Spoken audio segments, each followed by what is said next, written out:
discussions about, wouldn't it be great for some of our technical experts to be able to share the kinds of things they're working on, share their expertise and their experience, and talk about the pitfalls and ways they face those challenges along the way. And so we reached out to a number of other agencies and held a first planning meeting in December just to see what types of technology people were using, what types of analysis they are performing, and to see what areas were of particular interest to people. So we drafted a calendar of events. Today is obviously the first, and as I said, a bit of a test. And data governance was chosen because it was of particular interest to the people at the planning meeting. It underpins all of the other analysis that goes on in all our agencies, and so people wanted to share their experiences of the journeys that they've been on. The next workshop is scheduled for June, and that will be looking at natural language processing. And then there'll be a series of other workshops through the year to be determined, and we will circulate information about those as it comes to hand. And if we could go to the next slide, please, Meredith. In terms of getting involved in this forum, I've just popped on that slide the names of the agencies who we're so far speaking to in the planning group. And if your agency is not there and you're involved in, machine learning or AI or different forms of analysis, more traditional regression analysis, whatever it is you might be doing with data, and you'd like to share and see what other people's priorities are, please let us know. Again, I've put Claire and Ing's email addresses on this slide. And more generally, if you would like to receive the Data Professional Stream updates and get their newsletter, you can join the Data Professional Network as well. Next slide, please, Meredith. So having set that background, today's session, our presenters and discussion panel will be Tim Beard from the Department of Industry, Science, Energy and Resources. He's going to share with us the evolution of DICE's data governance journey from 2016 through to their current 2021-24 strategy. Veli Fikret, Robbie Smith and Jody Sakeo from the ATO are going to be discussing with us the ATO's data stewardship model, which supports ethical data use at the ATO and helps them to achieve greater value from their own ATO data assets. And then we'll hear from Joanne Hillerman from the Australian Bureau of Statistics, who will be sharing the ABS's data governance model for the Multi-Agency Data Integration Project, or MADIP. And then my colleague Ing Yang from the ATO will be chairing a panel discussion and question time. So thanks again for your attendance, and without further ado, I will hand over to Tim. Thank you, and just double checking everyone can hear. Got myself off mute, I think. Yep, great, thank you. I'll be as quick as I can. Data governance is a very comprehensive part of what we do, and it's a very large area, and as per the introductory comments, it kind of relates to a bit of everything. So I'll try and talk through that as concisely as possible, and knowing that there'll be other people to follow and not get bogged down in too much detail. But just want to start by saying I'm happy to share all these slides and the notes that come with them afterwards. So if you miss things or if you want to know more, there's obviously the panel session where we can cover more detail as well. But I do want to first start by reiterating the acknowledgement of traditional owners of the land on which everyone collectively is meeting today, and in particular pay respects to the Ngunnawal people who on whose land I am presenting from today in the ACT. Pay my respect to their elders past and present, and also acknowledge in particular anyone from Indigenous background who's on the call today. So I wanted to jump in by just first of all talking a bit about the background of our first data strategy, because that was very much about aligning with whole of government initiatives at the time, and it was very much about getting our governance in order. So if I can move on to the first slide, I'll just talk a little bit about the whole of government stuff that was happening at the time and since.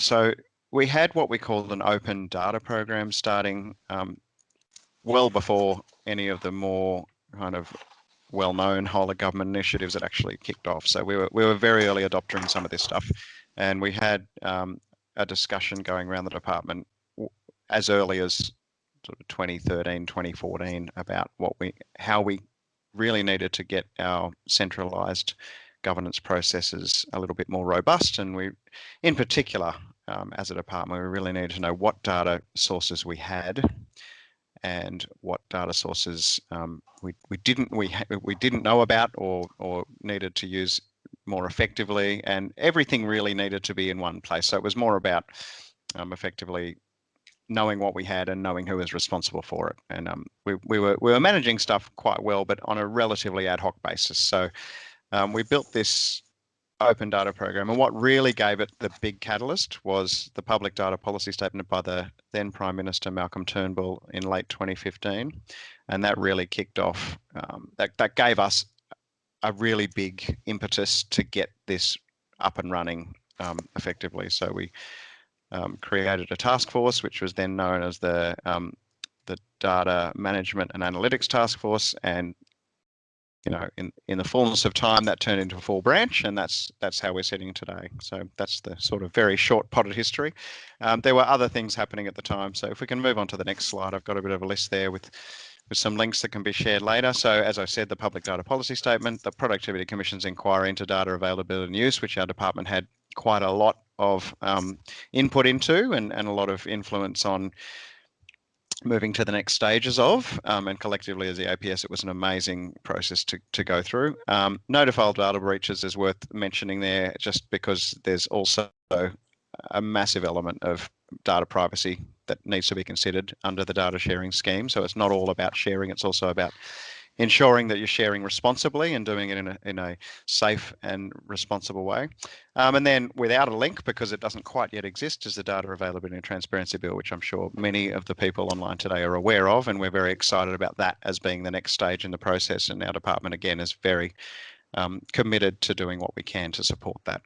If we move on to the next slide, I won't go into this in a great amount of detail. This is probably something to look at later, but it really just, I put this in because I think it's a really good conceptual model for where a data strategy sits alongside data governance. And those two arrows going both ways are very deliberately going both ways, because you can't have data governance without a data strategy, and vice versa. So the strategic data positioning really has to link to absolutely everything you're doing, including a high-level organizational corporate plan or other strategy, the ICT element, which fits in around governance, but also loops back to the data strategy, and of course the data operations, which require us to make sure that we have things running.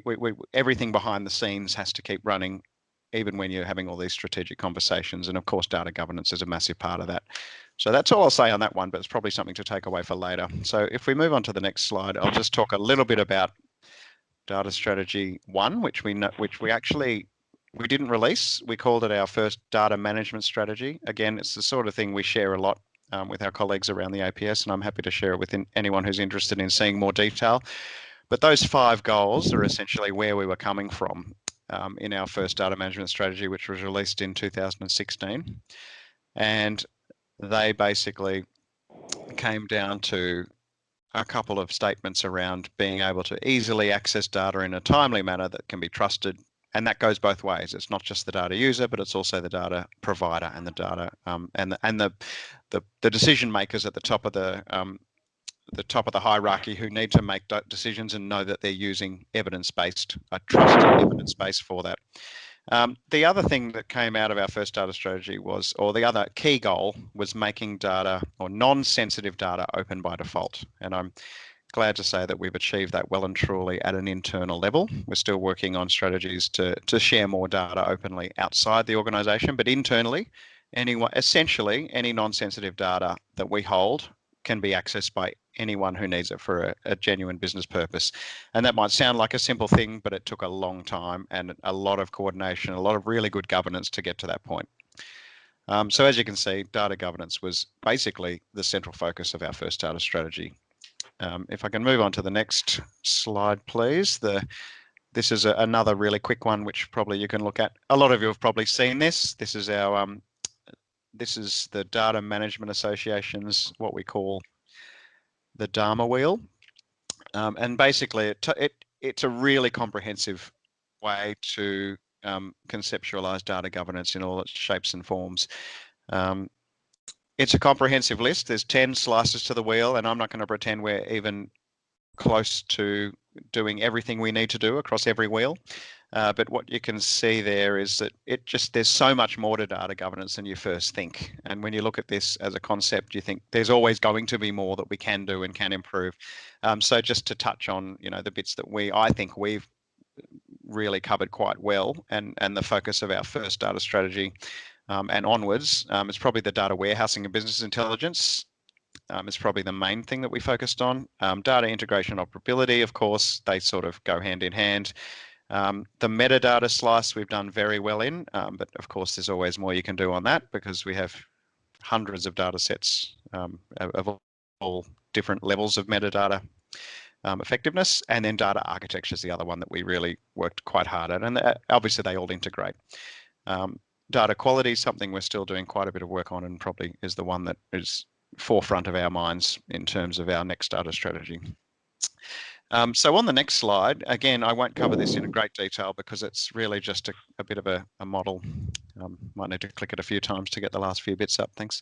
The data stewards are the main focus of our governance in terms of day-to-day management. So they tend to be people at relatively senior levels, usually EL2s, but for the more complex data bases that we hold, it might be an SES level APS person. And then we also have branch managers who are the standard program, SES, and then the program managers who sort of sit in and around that, and they can manage either single databases or multiple databases depending on how the programs operate. So it is a little bit horses for courses, but generally speaking, the data stewards are an EL2 and the governance stewards sit above them in terms of managing those products. But if we go to the next slide, you'll see it in a little bit more detail. And again, I won't go through every single point here, but the one that we focus on and the people that we train in terms of data management, we have a 2-day course that we train our data stewards in. So the data stewards are the really key go-to people across the organisation. They make decisions about day-to-day management of data sets, where data is stored, how it's stored. They're responsible for keeping their data set register entry up to date. And most of the time, if you're a data steward, you're a data steward for a multiple set of programs, not just one. Sometimes it is one, but more typically it's usually 10 or 12 programs under your program management in particular. So data stewards are responsible from everything from data collection to overseeing data quality, supporting what they need to do for any data that needs to be released in whatever format that would be, ensuring that the various rules are applied. And in particular, it's data sharing. I mean, data sharing is the number one thing that data stewards need to look at. So that ranges from, can I have this piece of information to input into a brief, all the way up to, can we release this data to a minister? Can we release this data to the public? Can we share this data with someone who's asking as a member of the public or an academic or an NGO, and everything in between? So there's a lot of decisions that have to be made regularly. So we rely very heavily on the data stewards to know what they can and can't do with their data. So that's the really key governance mechanism in place. But you'll see there's everything from the data policy branch, which is the branch that I'm part of, and my team runs the governance side of things. We also provide lots of guidance and advice, and we have all the documentation and materials that allow people to know what their responsibilities are. So we do throw it onto them as needing to be across their responsibilities, but we also provide lots of support. So we're a bit of a one-stop shop for everything people need to know about data, everything from sharing to publication and analytics as well. And there's data owners and there's governance stewards and data providers. So as you'll see, and again, I'll encourage you to look at this later because this is quite a comprehensive list of everything we do. And in the time I've got today, I can't really go through the great level of detail, but that's it in a nutshell. So if we can move on to the next slide, I'll focus a little bit on some of the tools that came out of our first data management strategy. And these three things in and each of themselves were actually really big achievements. So we have a data hub, and I know a lot of agencies have this as well, and that's basically a place. It's a platform. It's an outward looking platform. So it's basically somewhere everyone in the department can go, right from the graduate policy officer all the way up to the deputy secretaries. They can go and find pieces of data to support whatever work they're doing. And again, we provide a lot of support for using it and for developing it and keeping it up to date across the whole department. We also have a data set register, which I briefly mentioned earlier. So this is all the data basically that sits in our department, and it includes active and non-active data sets. So it has historical data in there too, and it includes programs, and that's the vast majority of what's in there because of the work that our department does. But it also includes non-program data, such as our science databases. We also have lots of subscription databases. So we rely heavily on data from the ABS, for example, to do a lot of our business indicator work. And we also have subscriptions to a whole range of other services that we either use as standalone or integrate with other sources.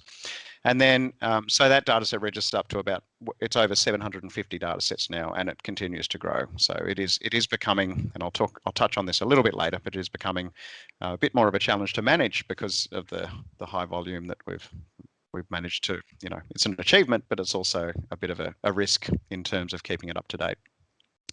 And then finally, we have standard reports. I've only listed 2 examples there, but we have a lot of these. Electorate reports is probably one that's worth mentioning in particular. So we have reports for all 151 electorates that are kept up to date on a quarterly basis. And this is incredibly useful for our Minister's Office and any Minister's Office really that want to know more about their electorate and the support that our department provides. So, and there's a whole range of grants and programs and services that we provide, and we've managed to get that down to a 2-page, very succinct report that basically gives a bit of a demographic breakdown based on some publicly available ABS data, but also uses some internal data to show exactly what our department's doing in terms of supporting those electorates. And again, most of it is publicly available and usable, but some of it is internal sensitive. So it's a bit of a combination there, and probably the most used report in our entire department. So if we move on to the next one, and again, I won't spend long on this. It's probably for a bit for reference. For the next slide, please. Yep, thank you. So this is really just about, and the reason I put this one in here is because I've already touched on a couple of elements of data governance, but there are a couple that really need emphasis if you're starting out your governance journey, or even if you're, going to the next stage of an already well-developed one. It's not just about knowing your data. That's very important and a good starting point. But once you know your data, you've also got to know what constrains your data, and not just in terms of what's in it, but security, privacy, and even legislation. So we do have a couple of data sets in our department that are restricted significantly by what can be shared because of legislation. And so knowing that and knowing what the sharing rules are incredibly important. And then applying those constraints, that in some cases is a lot easier said than done. So controls on access are very important. We have an open by default policy, but we have to put controls on some of our data sets just because of those legislative and other restraints. We have commercial and confidence data in some situations as well. And we do have, even though we don't have a lot of personal information in our department, we do have some information that's considered sensitive. So things like how much tax businesses pay should not be publicly available, and also whether if there's a sole trader, there's personal information in there. And then of course data trust, and this is something I touched on a bit earlier. Data quality is our next big focus, and knowing where the data comes from and where it's going, so the lineage, and how it's protected, and not just how it's protected when it comes to us, but the whole way through the cycle. So I'll leave that one there because I wanted to get into, in the few minutes I've got left, talk a little bit about our data certification. So if we can move to the next slide. Some of you may have heard me or others in our department talk about this previously. We have a gold, silver, bronze certification process, which is based on the UK Open Data Institute model, and we've adapted it for our own purposes. So what we do is we set a minimum standard of bronze, and that basically means every data set we have ideally would be inputted into the dataset register, kept up to date, and we know who the data steward is, and we know the basic information about who's responsible for that data set. And the vast majority of data sets we have are bronze. So, and that's appropriate because in many cases we have programs that are short term or time limited, or they're one-off grants or whatever to programs or services to support businesses. In a lot of cases, they don't need more management than that. Silver level is where we step up a little bit and we get some sharing rules defined. So these are more high profile data sets that are likely to be in demand across the department, but also in a lot of cases outside the department, and including ministers' offices, for example. And that's where we need to be a bit more robust about defining our sharing rules, and also setting up a glossary, so setting up some proper metadata and having a data model identified and documented. So not necessarily linked to an enterprise data model, but linked to a model within itself, so that you can at least get a little bit of a view of how that data fits together. And the glossary sort of sits next to that. And then we have gold, which is the absolute, by definition, gold standard. So this is where data quality issues get documented and managed, and there's an ongoing forum available to discuss data quality and to ensure that data is effectively managed actively. And then we do have the mapping to the enterprise data model that has to exist there for it to get to gold. And that's probably the most challenging element of it, because an enterprise data model, any of you who have worked with those would know how complex they can be. And when you bring a new data set in, how much work actually has to go into getting that mapping happening. So just to give you a sense of where everything's at, we only have 4 gold data sets at the moment. We only originally targeted 19 to be gold in the long term. So it's a relatively small, high-profile set. So if people ask, what are your flagship data sets? They're the ones that are targeted for gold. We have 80 silver data sets, so there's quite a range of that, mainly program again, but there's also a few that sit outside the program area. And then the bronze, there's over 600 bronze data sets now. So that's the vast majority, most of them in the program area, most of them short term and time limited and relatively low profile, but important because they're part of our day-to-day business. And I'll just show you on the next slide, if we can move to that, a little bit more about the certification process. So again, probably for future reference when you see the slides later, but you'll see there is a platinum level, which we are eventually in the long term would love to get to. So that's where you get data provenance issues coming in and value as an asset. That's a little bit at the moment outside the scope of what we're able to do, but that's just there as part of the original model. So it's certainly worth having there as a longer term approach. But as you'll see, there's bronze, silver, gold. It ramps up pretty quickly, especially between silver and gold. I'll move on to the next slide. Thanks. And now I'll just change the topic a little bit and just tell you about what we're doing with what is our current data strategy, although it officially did end as of 2020. We are working now on getting our next data strategy out very soon. This will just give you a bit of a sense of where data governance sits in. It's slightly curiously named data as part of this data strategy, but it just means the data itself. So as you'll see, between 2016 and 2018, we didn't change a lot in terms of what we were trying to do as an overarching goal. We still want to make data quality and valuable data easily available for use, and that basically hasn't changed since we started this process way back in 2014, 2015. But I just wanted to show you this slide because it gives you a bit of context as to where it fits into the bigger picture. So we had 4 pillars, and data governance and management was just one of those 4 pillars, but they're all related, of course. So people and capabilities, which is the training, culture, which is very much about trying to get people to have a data first mindset and using data as business as usual activity, and then analytics and visualization, which is more about how you use data and what tools you apply. So they all very much intrinsically related, and data governance still, as far as I'm concerned, sits at the center of all this. If we move on to the next slide, it's just a slightly more detailed view of what I just showed you, and you may not be able to read that very well, but basically the first dot point there sums it up very nicely in terms of what we were trying to do. And again, this just shows how it fits into the bigger picture with the strategic goal at the end. But our people can access quality data simply and easily. I mean, that sums it up perfectly. And I'd be very surprised if anyone sitting on this forum today had any different goal in terms of their data governance, at least at a very high level. So if we can move on to the next slide, I'll just talk a little bit about late last year, we did a review of our second data strategy. And the good news was that data governance came out as one of the top rated elements of our second data strategy. And that probably is partly a symptom of the fact we've spent 5 years working very hard to get it to that stage, but it's not perfect.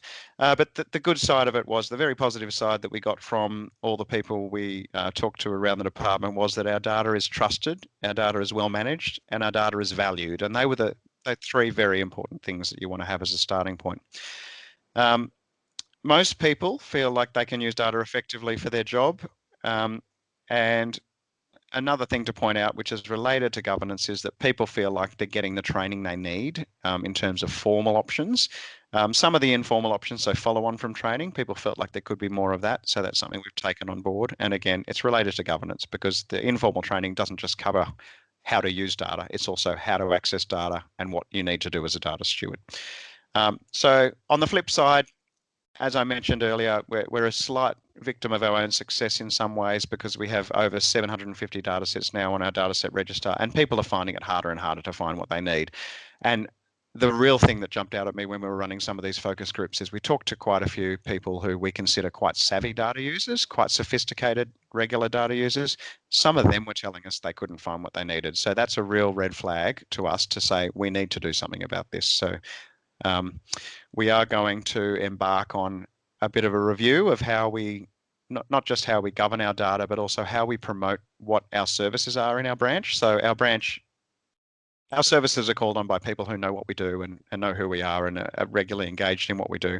And that's what I mean when I say pockets of excellence there.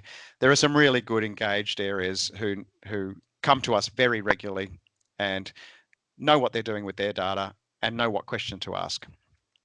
And we want to grow those pockets of excellence to make them sort of spread out more across the department, because there are also other areas of less developed data skills, shall we say, who just aren't as engaged for whatever reason. They're either really busy or they don't have the skills, or possibly a combination of both.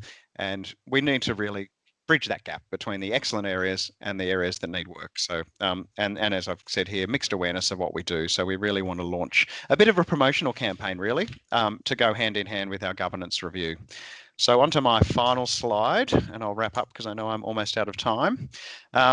Data strategy 3, and we've labelled this from data literacy to data fluency, and we thought the language analogy kind of works quite well when you're talking about data, because you can be data literate and understand what you're doing and do data, you know, do your analysis and get what you need to get done and use the tools that are available to you.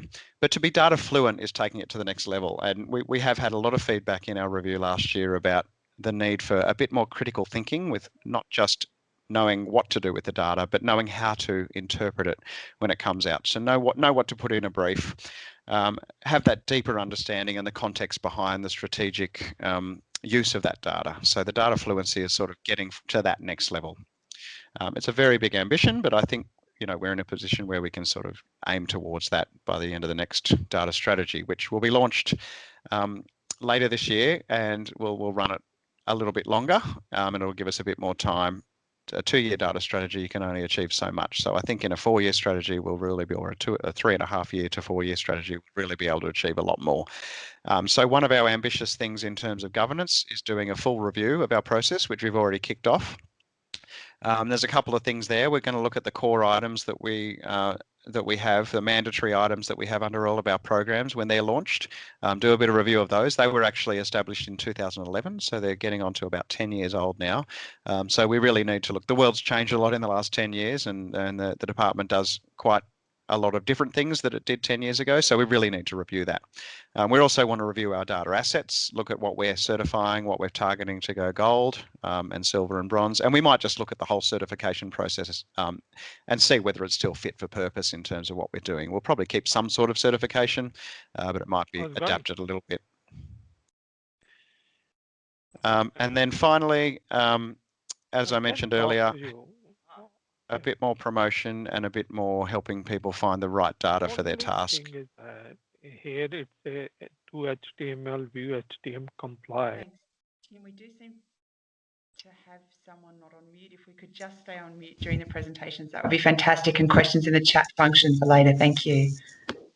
Thank you. And I'm nearly done. And I was just going to finally finish by saying one thing there's a couple of extra bits in the data strategy that we haven't had previously. So, I mean, location data is something we do as our bread and butter work. So, but we've never had a proper kind of specific focus on that in terms of our strategy. So we're going to add that and really look at location-based insights. COVID and bushfires in particular last year really brought those to the forefront. And location data is just part of everything we do, really. So we really need to kind of get a bit more of a focus on that. Qualitative data is also something that we know there's a bit of a gap in knowledge. There's a lot of qualitative data around. We get lots of insights from businesses and we store a lot of qualitative data, but we know that we could be using more of it. And then finally, we're going to measure what we do. And this might come up in the panel discussion a bit later, but what we've done is basically established a baseline of data use across the whole organisation, and data governance is part of that. And we're going to have an annual review and an annual all staff survey to make sure that we're recording and measuring what we do on a yearly basis, rather than just trying to kind of evaluate it right at the end when it might be a little bit too late to make effective change. So that's pretty much covers everything I wanted to say. I've got a little slide at the end with my email address and our general data inbox. So happy to be involved in further discussions around these sorts of things at any stage. Very happy for people to reach out to me. So I've just got those there. And as I said, very happy to share the slides with anyone who would like them afterwards. Thank you very much. Tim, thank you so much. That's been so interesting, and I'm sure that you're going to be inundated with questions, either in the panel discussion afterwards or perhaps separately, given that we've got quite a few people here today. Thank you again. And so we will go straight on to our colleagues from the ATO. We've got Veli, Robbie and Jody. Are you there, guys? Kristen, yes, we are definitely here. Over to you. Check with our colleagues, Jody and Robbie. Yes, terrific. All right, thanks for that, Tim. I think you provided a really useful context, and you know, for some of us on the line, it's a bit like, you know, it can be a Star Trek experience, but let's not forget our consumers and users on the ground of our data, trying to simplify what we do. So the journey today, from an ATO perspective, my role is really to provide a context setting. We'll throw over to Jody and also Robbie.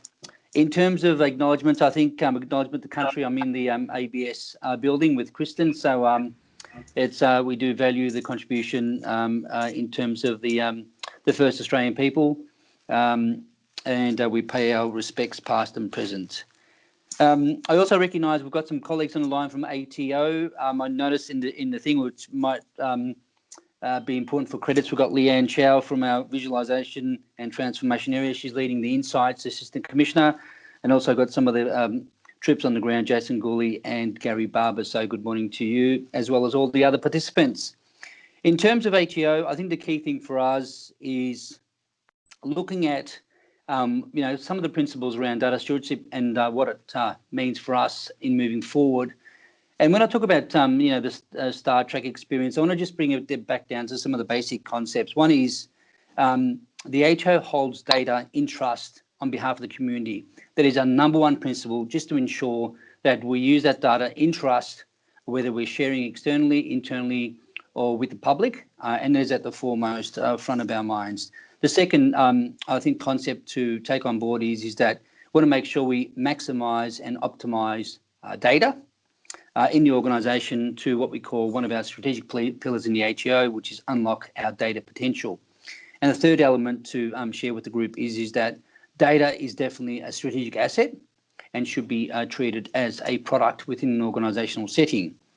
With that in mind, I will also just give you a bit of context around the XOps family.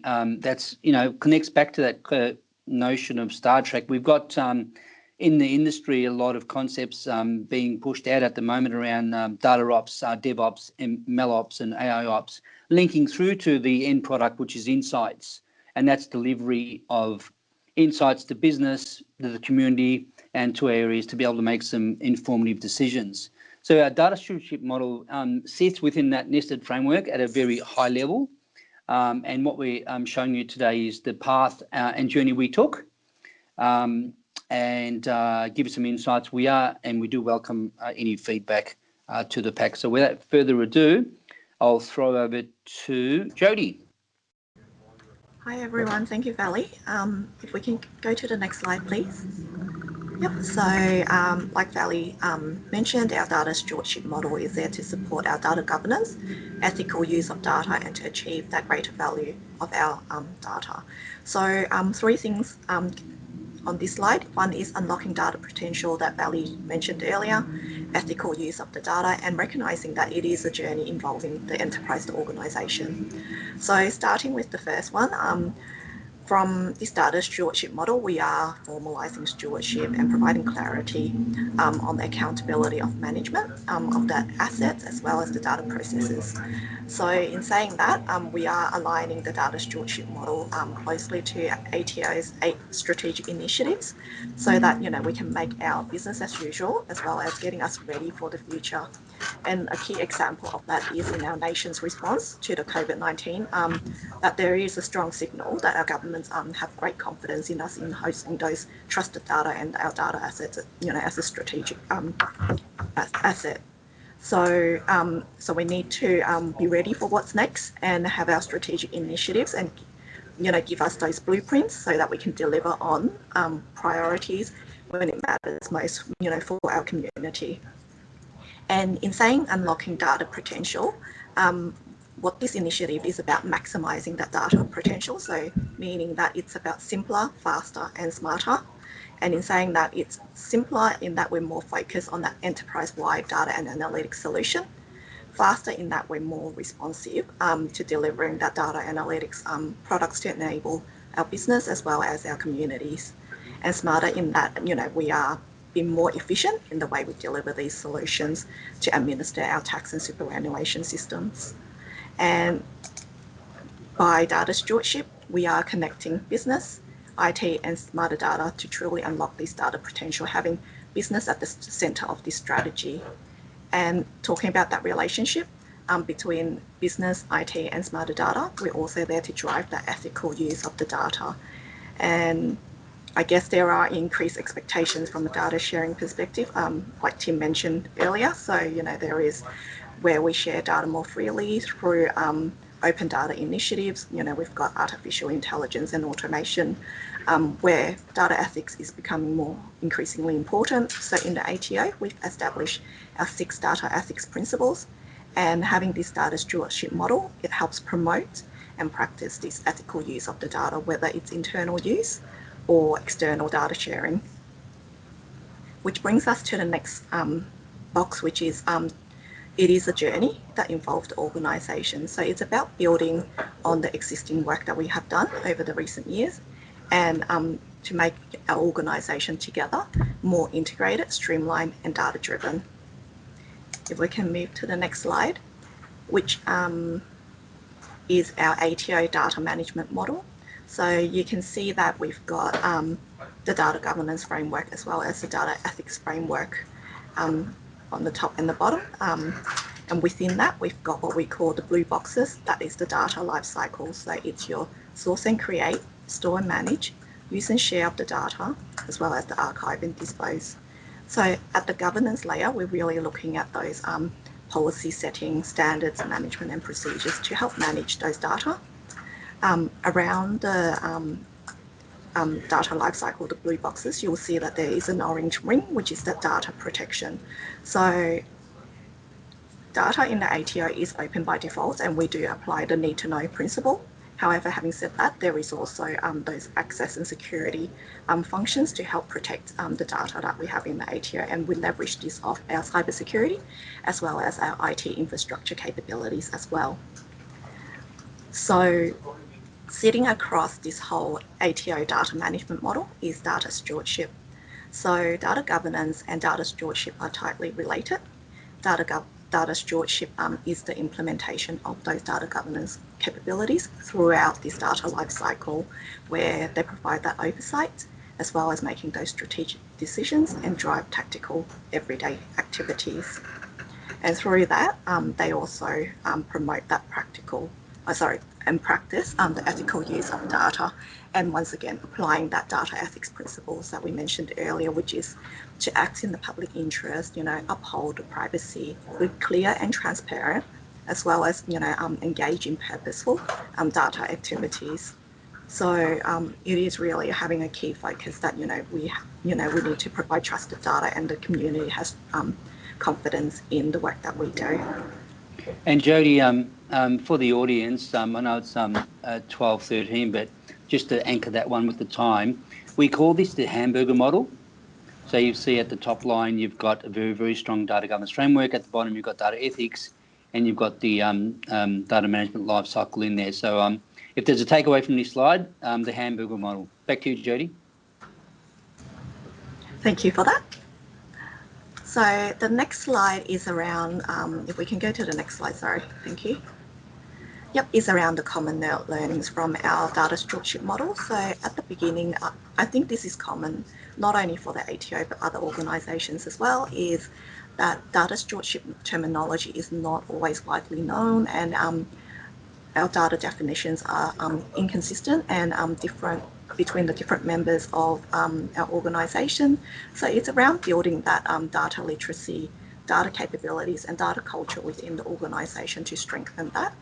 And the other key learning is to keep up with the relevant and be relevant with the IT and data systems and landscape, so that I guess we have the right governance measures, as well as having leveraging off and optimizing our data governance model based on those improved information systems and landscape. So one of which is our data asset register, which it was a point in time products that that were fit for purpose, but with the trends movement, we do need to uplift that to be more relevant to our governance requirements, and including in that is that overall data quality, and that taking into consideration those data sharing requirements as well.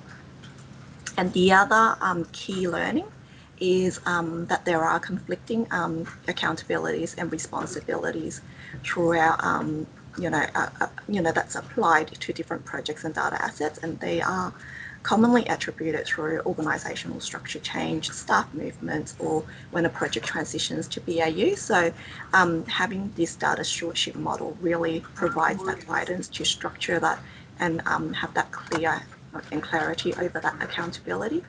And in doing that, we're also less reactive to how we administer data stewardship, so we can be more proactive and I guess be more future ready as well.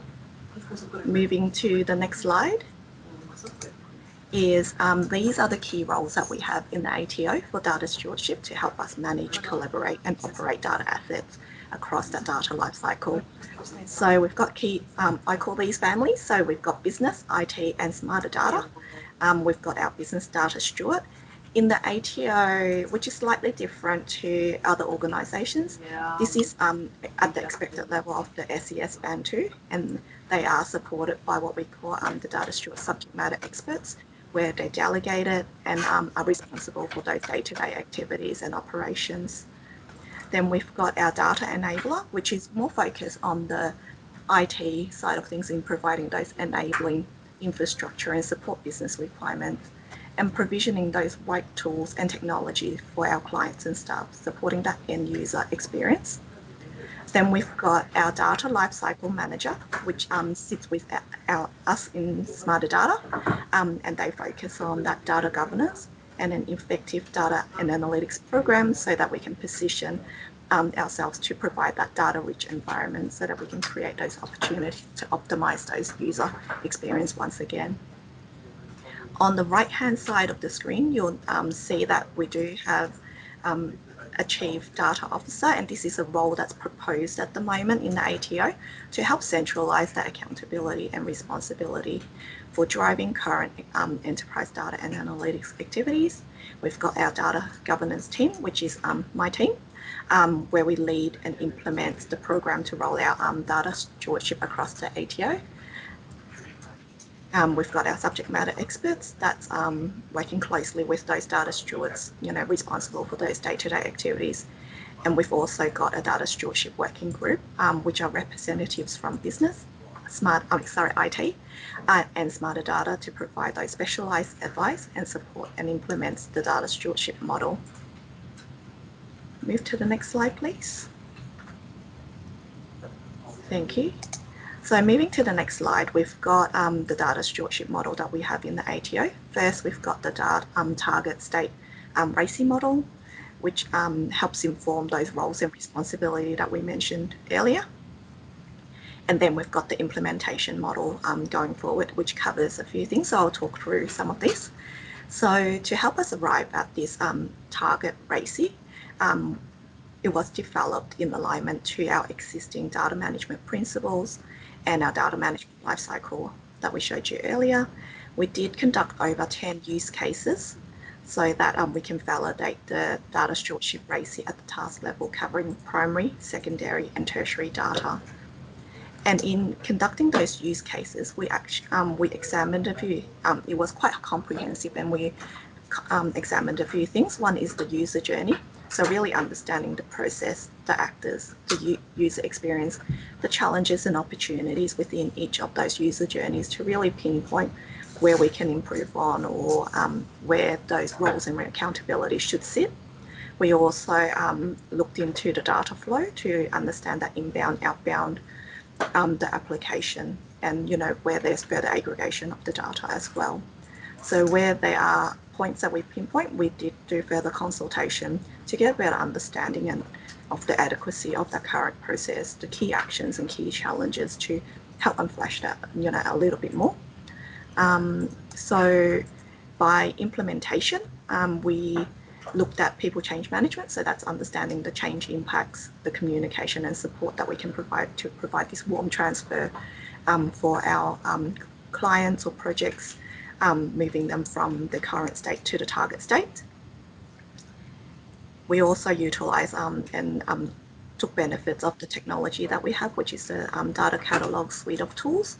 And in saying that, we currently have the data asset register that holds our third-party data at the moment, which will be uplifted to include primary, secondary and tertiary data within that, as well as in this tool, it does provide both governance and lineage capabilities, taking benefit from the glossary and the metadata that we have in the ATO to strengthen that.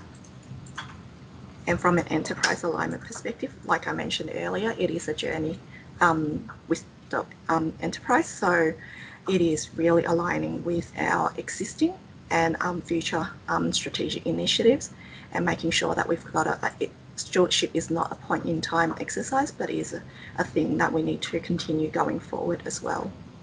And from a policy implementation perspective in the ATO, we've got, we're building the Chief Executive Instructions, which is a policy that includes the data ethics principles, as well as the roles and responsibility from data stewardship, so that we've got that high level guidance to the ATO. And in doing that, we also need to check any inconsistencies with existing policies, guidance materials and business operations to make sure that we are all aligned and continue to promote this data stewardship model to give that structure and so forth. So giving a closer look, which is the next slide, to our RACI model. Next slide, please. This is a closer look to the RACI model. So you'll notice once again that we've got the three key primary data stewards. So we've got the business data steward, data enabler and data lifecycle manager. You can see that the business data steward is at the centre of that strategy and that client experience, and hence they have accountability and responsibility for the data needs and acquisition, and really focusing on that business requirement. And I've got an example after this to explain a little bit more what that means. Business is also accountable and responsible around the use and share of the data as well.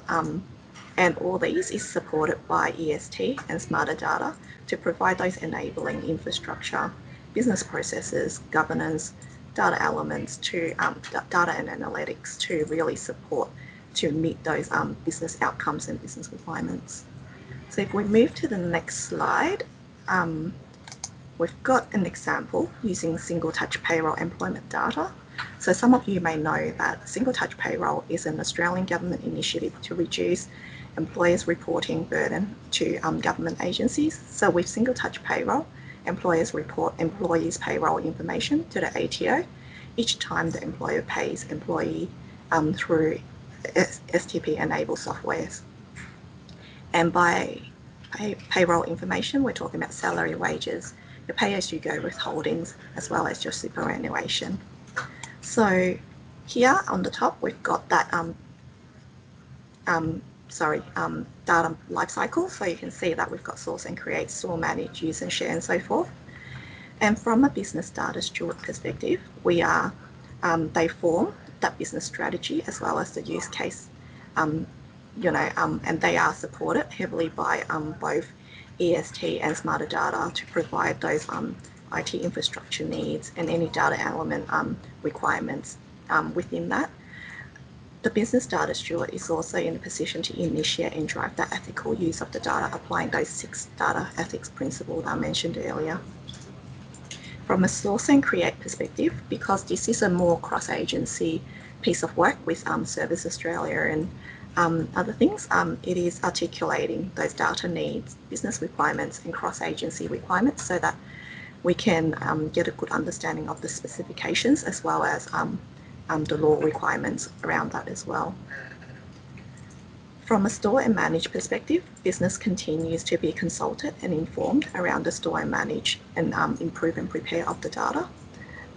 However, EST is responsible and accountable for performing the ingestion and storage of the data, while EST, together working with IT and Smarter Data, we're responsible for the overall data transformation, improvement and preparation of the data, such as ID matching and validation work, so that the data is ready and prepared for that use and share stage of the data lifecycle.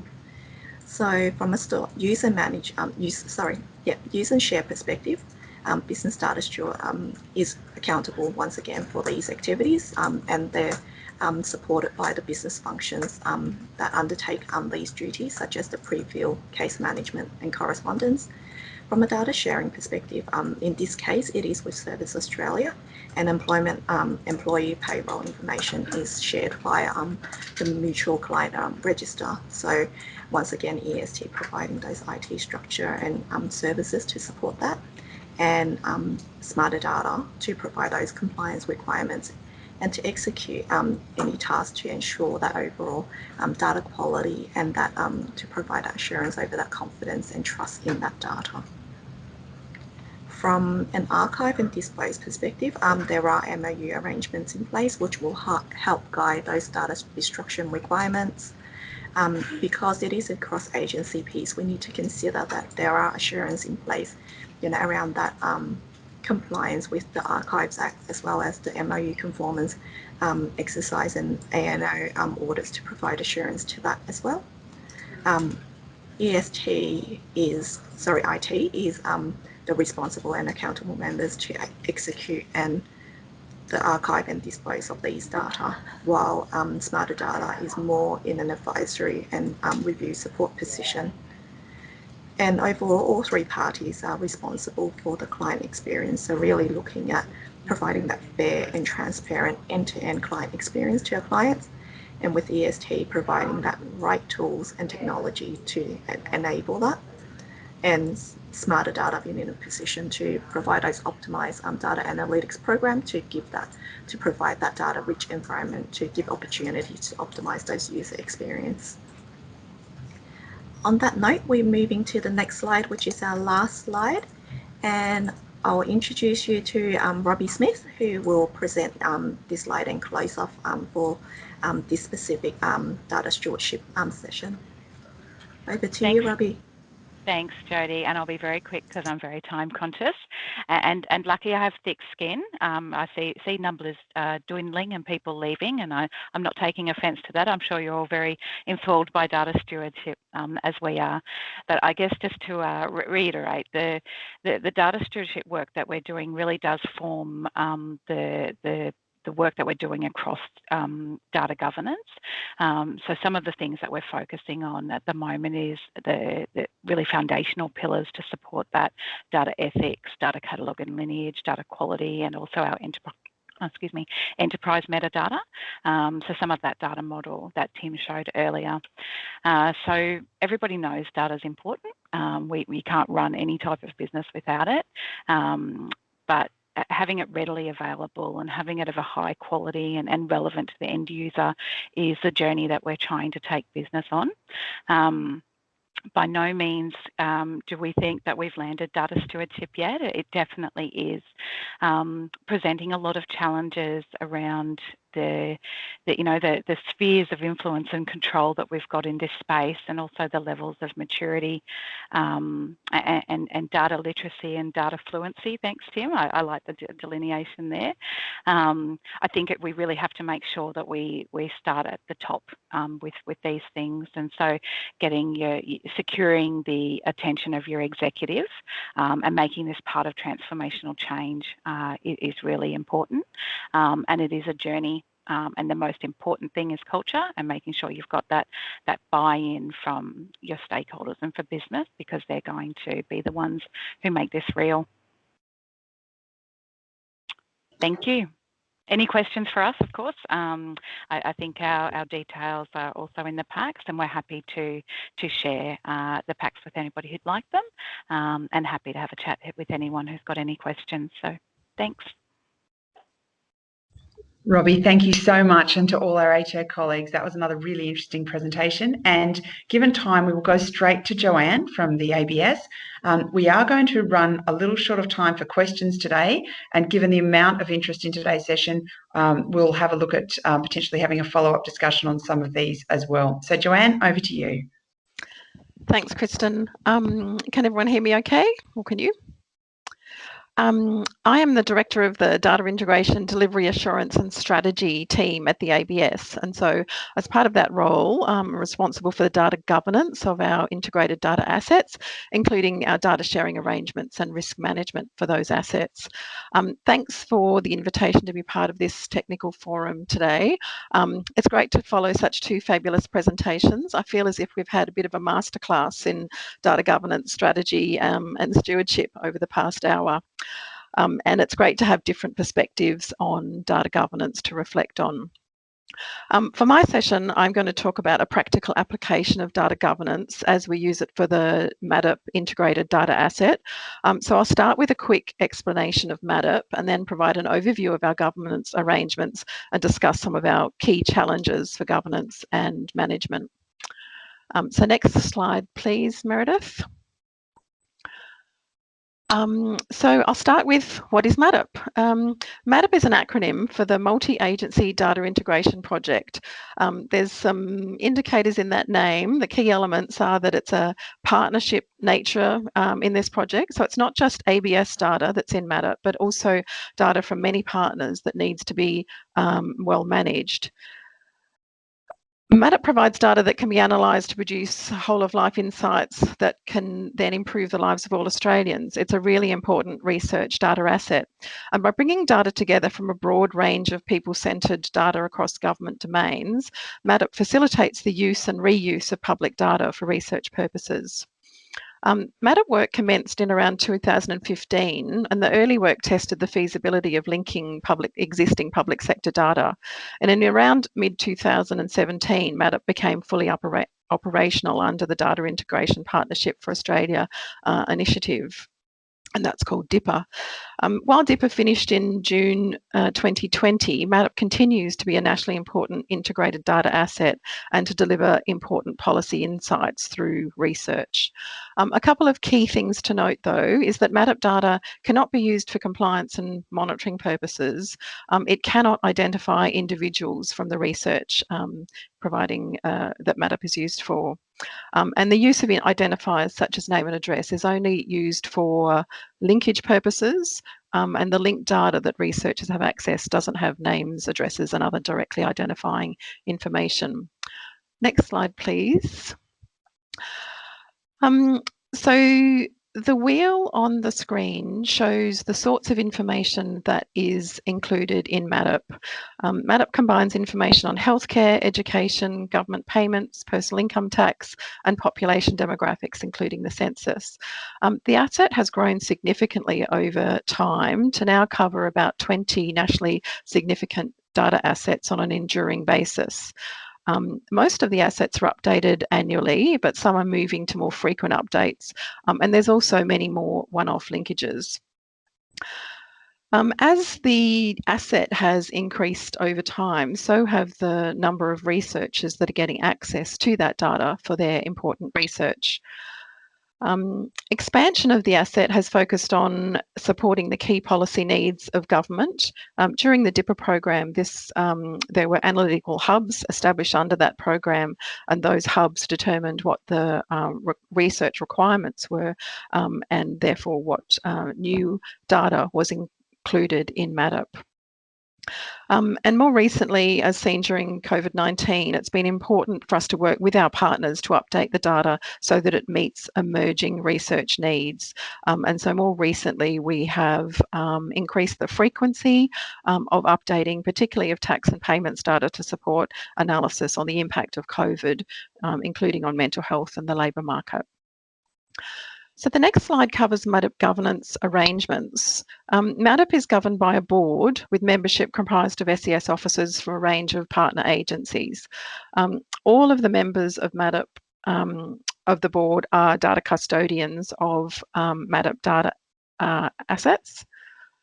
And the key role of the board is to be responsible for the operation and strategic direction of MADIP. So looking at things like the areas for growth, identifying emerging risks and issues that needed to be considered, and looking at funding arrangements for the future development of MADIP are key things that they're interested in. The MADIP partners are on the screen there. We also have a number of observer agencies in the AIHW, Institute of Health and Welfare, industry, Prime Minister and Cabinet, and Treasury that also regularly attend our board meetings. So MADIP is governed, or the MADIP arrangements are governed by a set of principles and procedures that are approved by the MADIP board and outlined in the MADIP operating model that's mentioned on the screen. That MADIP operating model does evolve over time as our processes and practices change. Covers things such as linkage of data to the MADIP asset, the MADIP governance arrangements, MADIP service offerings in terms of our providing access to researchers to that data, our data handling processes such as preparation and transfer of data and assembly of our linked data assets, data retention and destruction arrangements, release of data from MADIP, security processes and breach management and communications. So it does cover that broad range of elements of our MADIP processes that are important to have an agreement with our MADIP partners about. So the MADIP board is supported by a technical advisory group, and they look at detailed elements of MADIP processes, develop solutions that are often agreed by the MADIP board. Next slide, please.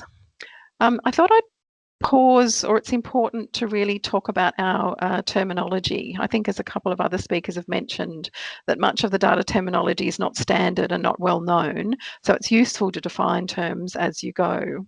The ABS is the Accredited Integrating Authority for MADIP, and an accredited integrating authority is an organisation that's responsible for the sound conduct of any statistical data integration project. So we're responsible for, the accredited integrating authority is responsible for the management of those integrated assets through their life cycle.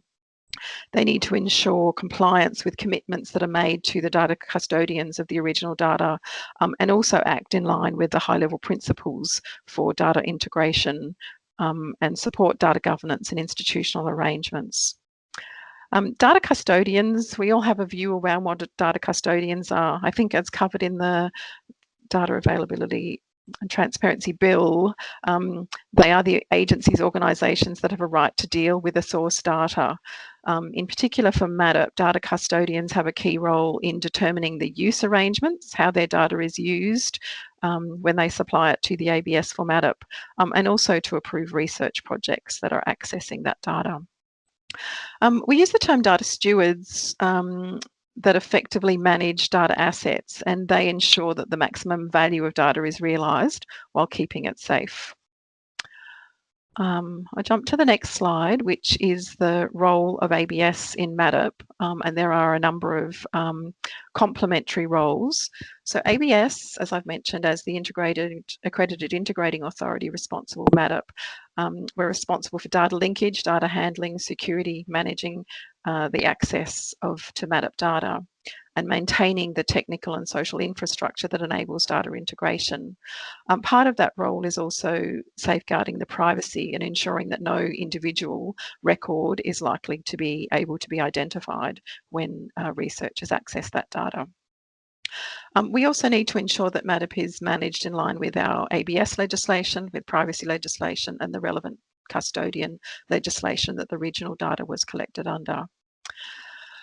So ABS is also a data steward, so has that sort of very broad view about keeping the MADIP data, that integrated data asset, safe while ensuring that there's maximum use of that data for the benefit of the community. We are a data custodian because we do have data that is, or ABS data is included in MADIP, such as some of our survey program and also census data.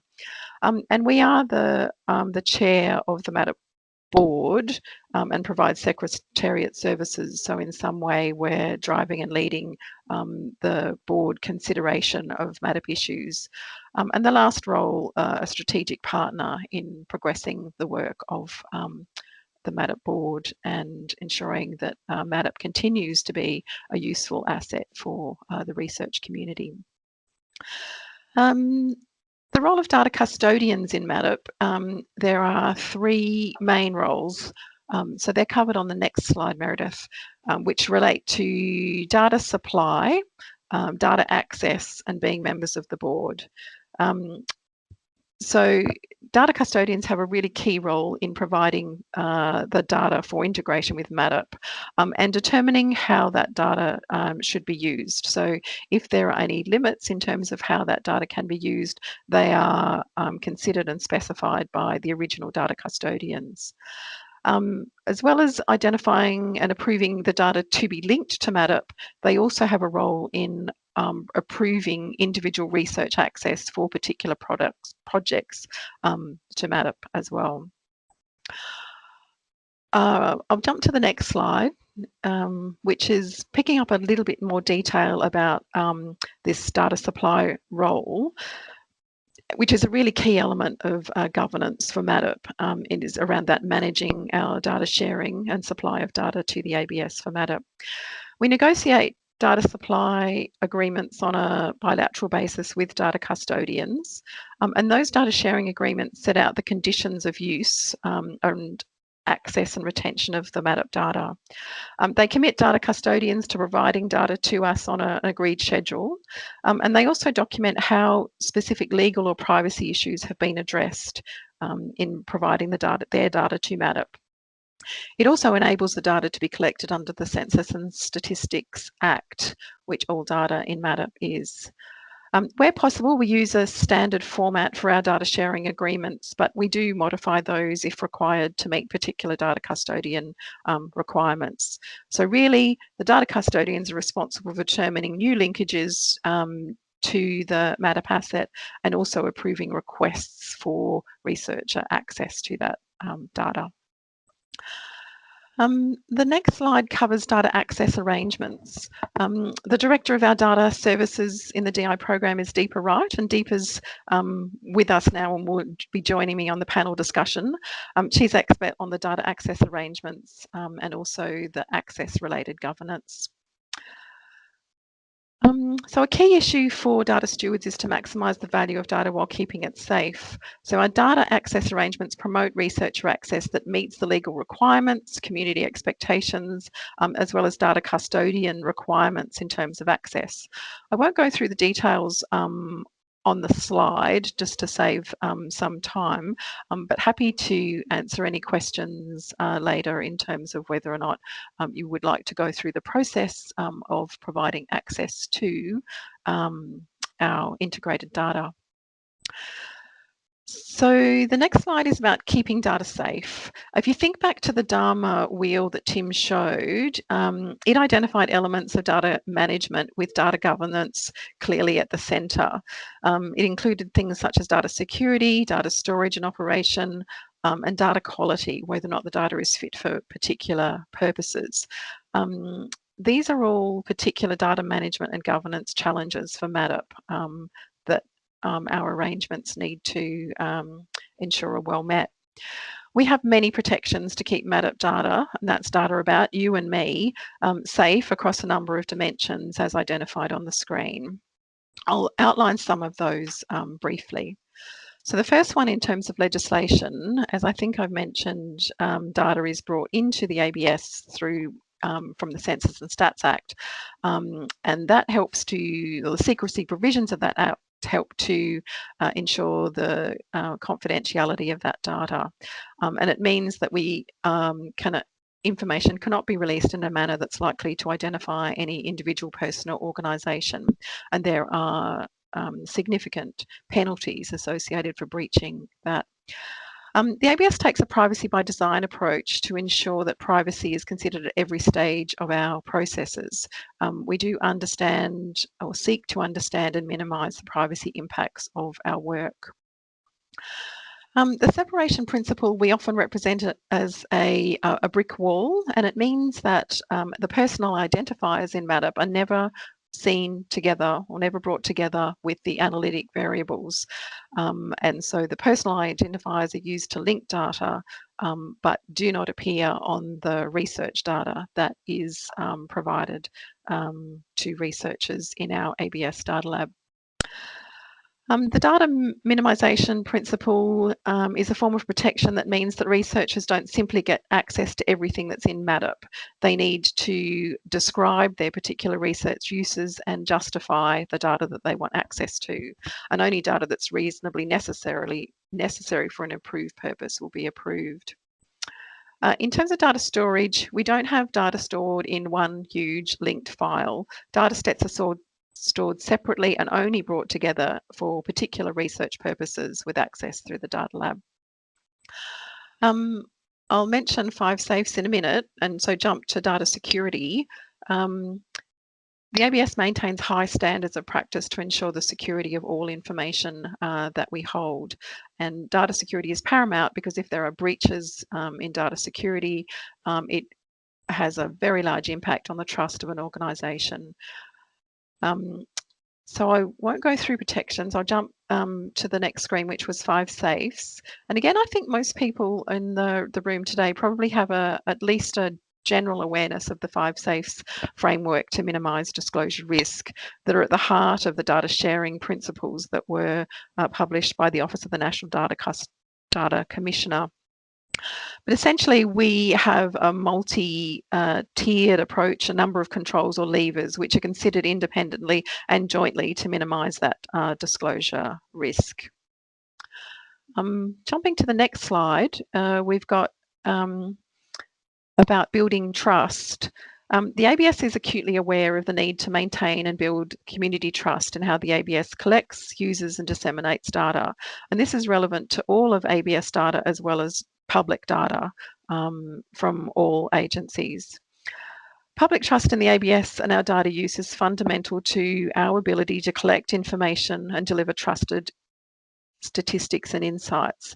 So that's because we rely on the willing cooperation of citizens and businesses to provide accurate information and produce high quality statistical products that inform Australia's important decisions. So data is our core business, not a byproduct of our administrative processes. And we need to keep pace with and positively influence the community attitudes to our data use. So the slide shows the key drivers of public trust as outlined in the framework I mentioned.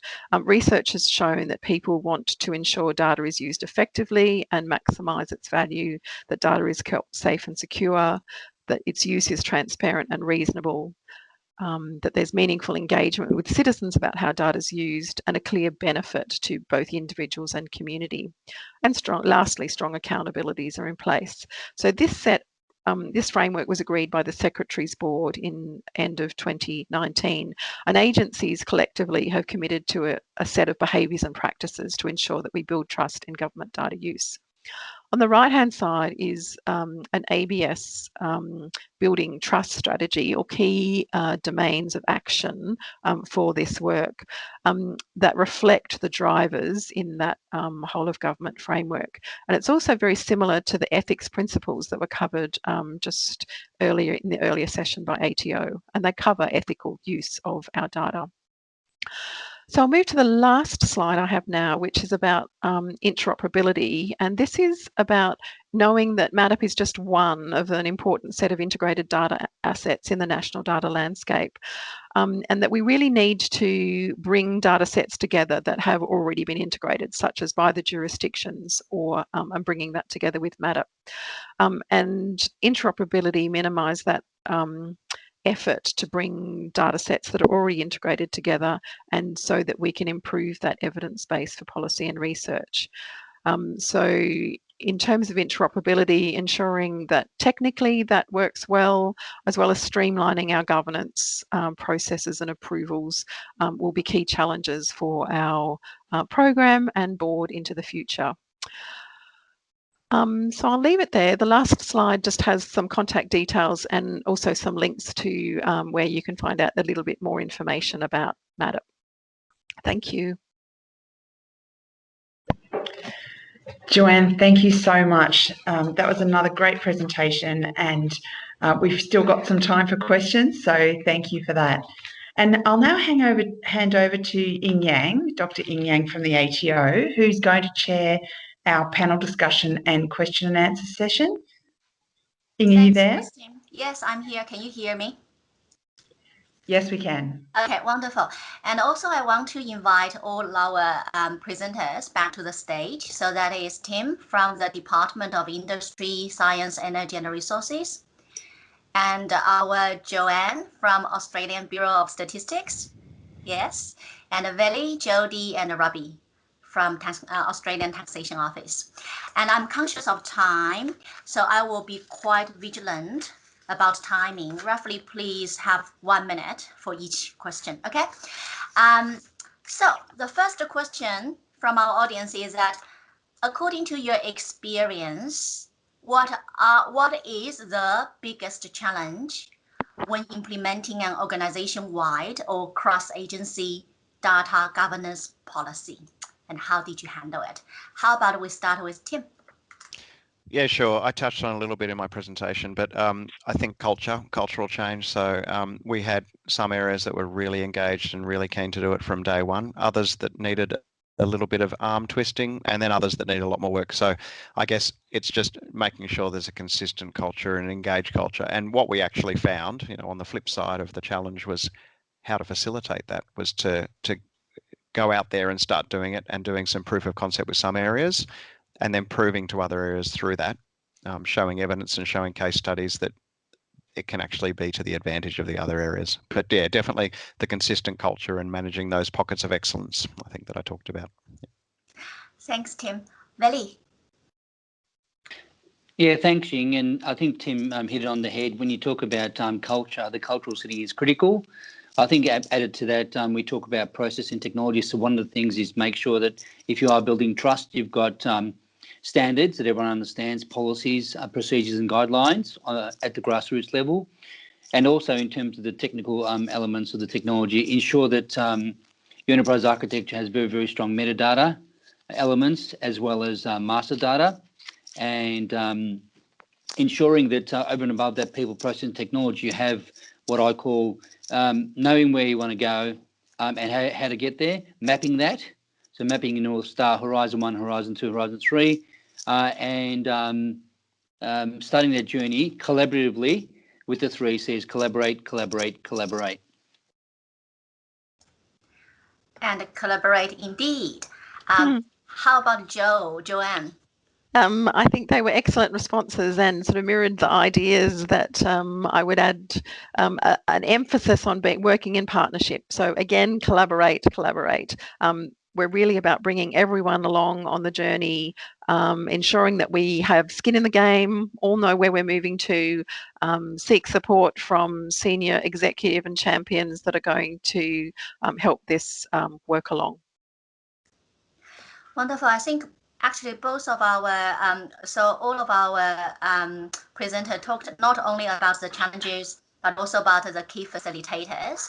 Does anyone want to call out any other key facilitators which you didn't answer in the first question? How about Tim? Anything else? I know you mentioned it already. Yeah, I guess getting that executive buy-in, which we were very lucky to have a secretary and deputy secretaries who were really keen to move our kind of data strategy to the next level from day one. So it's easier said than done when you actually have it and you take it a bit for granted. But I guess maintaining whatever momentum you can get with senior people through to as far as possible. So just getting that senior executive buy-in from day one as far as you can. That was a big facilitator for us, and in some ways we were lucky to have that at the start. But yeah, the top-down model worked incredibly well with that support. Indeed, thanks. Jody, any insight? Sorry, trying to unmute myself. Yeah, I think from an ATO perspective, it is having that enterprise alignment to our, strategic initiative, so that we've got that alignment, so that we can, like Tim suggested, that executive buy-in from the top-down approach. But we also work through at that what we call activity layer to also understand what's happening at the ground level, so that we can provide those warm transfers through, the relevant communication to socialise the program that we're working on, as well as the training and support to our staff, so that we can, smoothly implement those bits and pieces. And I think an important point is, having that right balance of our work program and our ambitions, because there are so much we want to do with data governance. We just need to take one step at a time, and I think that's I think a good approach to approach that. Thank you. Wonderful. So senior sponsorship, strategic alignment. Joanne, anything else to add? One thing that's specific to the MADIP program was, I guess, a whole of government driver and push to improve our work in this area, and that was through funding through the DIPA program. So DIPA provided the funding to enable the infrastructure development and build our analytical capability using MADIP, and it also provided a number of governance forums or key bodies that would drive both the development and also reporting and monitoring of progress of that work. Thank you.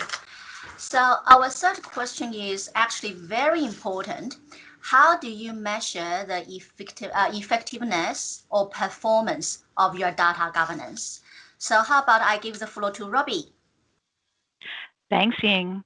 So I think carrying on the theme of having this buy-in from the top down, I also want to bring in the concept of having people, making it real for the people who are going to be doing this every day. It's not about having a form that someone fills in or they've done some training. It actually is that real cultural that cultural change. So we need to go along on the journey with them. We need to understand their business. The people who are looking after data governance and promoting and driving it really need to understand business, and they need to, hold immersion labs. That they've just got to make it real for the people who are looking to take on this journey, and show them what's in it for them. Always, what's in it for me? Why should I be doing this? So, it's not a technology change. Often these programs fail because they look wonderful in a strategy document, and then when you try to apply it in practice, you haven't brought people along on that journey. So there's definitely a balance there, and we need to be able to show that cause and effect to the bottom line. That's your driving plan. Wonderful. Thanks, Robbie. Tim, any insight for our audience? Look, I have to admit, it's very challenging to measure this sort of stuff. Measuring governance change, measuring culture change, it's really hard. But the way we've approached it is the only way we thought we could, is by basically going out and asking people. And we ran a really successful all-staff survey last year, and we managed to get some questions in about some really basic things, and they gave us some fantastic insights. And then we coupled that with going out and doing some focus groups on that basis. So we sort of did a two-layer way of measuring that. So we asked the very high-level questions, and they were things like, to what extent do you know how to find data to do your job? Those kind of really basic questions. Do you have the skills and capabilities in data to do your job? And we found people were brutally honest about that. So quite a lot of people said, yes, I do have those skills, but a lot of people, and also measuring it with a bit of nuance, not just a yes/no question, measuring it in terms of strongly agree, moderately agree, and those sorts of, more of a 5 to 7 point Likert sort of scale was a very effective way of getting a bit of nuance in there. And just using all the data you have in front of you. So there are a couple of questions that we added to the APS census around data use and capability that we've been able to track over time. So that's great. So you just use what you can, but no, it is a challenge, and also collaborate too. We'd be very interested in hearing what other people are doing on this front, because it is a very challenging thing.